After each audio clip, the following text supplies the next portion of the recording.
नमस्कार दोस्तों, आज के हमारे इस वीडियो में हम आप सभी के लिए सफला एकादशी की व्रत कथा लेकर आए हैं। धर्मराज युधिष्ठिर कहने लगे कि हे जनार्दन, मैंने मार्गशीर्ष शुक्ल पक्ष एकादशी अर्थात मोक्षदा एकादशी का सविस्तार वर्णन सुना। अब आप कृपा करके मुझे पोष माह के कृष्ण पक्ष की एकादशी के विषय में बतलाइए।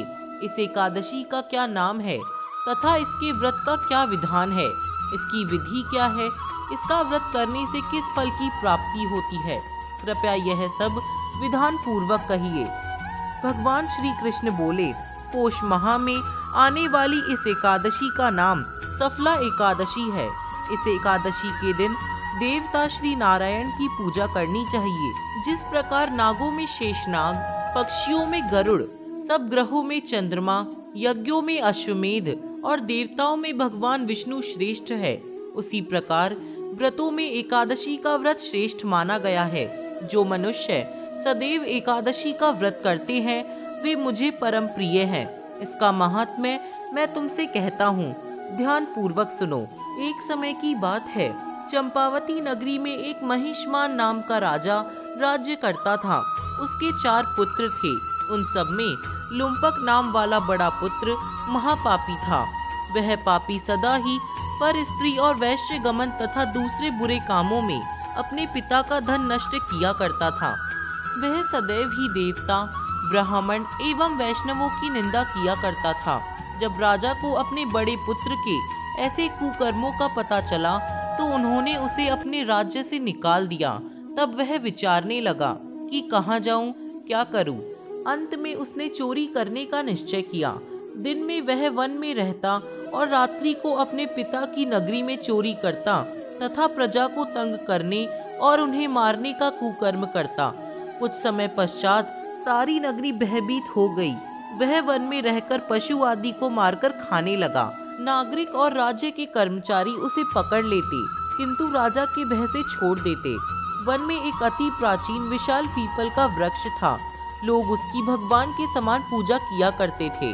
उसी वृक्ष के नीचे वह महापापी लुम्पक रहा करता था। इस वन को लोग देवताओं की क्रीड़ा स्थली मानते थे। कुछ समय पश्चात पोष कृष्ण पक्ष की दशमी के दिन वह वस्त्रहीन होने के कारण शीत के चलते सारी रात्रि सो नहीं सका। उसके हाथ पैर अकड़ गए। सूर्य उदय होते होते वह मूर्छित हो गया। दूसरे दिन एकादशी को मध्याह्न के समय सूर्य की गर्मी पाकर उसकी मूर्छा दूर हुई।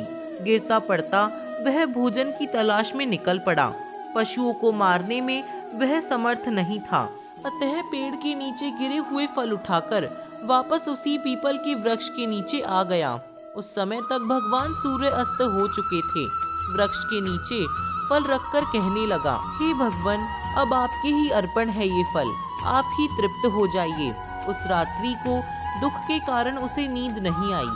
उसके इस उपवास और जागरण से भगवान अति प्रसन्न हुए और उसके सारे पाप नष्ट हो गए। दूसरे दिन प्रातः एक अति सुंदर घोड़ा अनेक सुंदर वस्तुओं से सजा हुआ उसके सामने आकर खड़ा हो गया। उसी समय आकाशवाणी हुई कि हे राजपुत्र, श्री नारायण की कृपा से तेरे सभी पाप नष्ट हो गए हैं। अब तू अपने पिता के पास जाकर राज्य प्राप्त कर। ऐसी वाणी सुनकर वह अत्यंत प्रसन्न हुआ और दिव्य वस्त्र धारण करके भगवान आपकी जय हो कहकर अपने पिता के पास गया।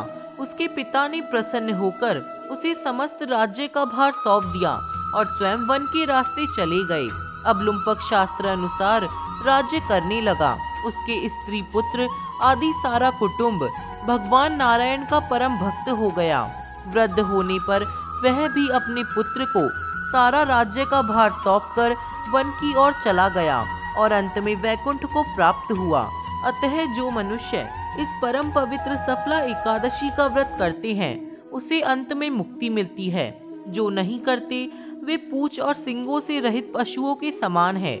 इस सफला एकादशी के महात्म्य को पढ़ने से अथवा श्रवण करने से मनुष्य को अश्वमेध यज्ञ का फल मिलता है।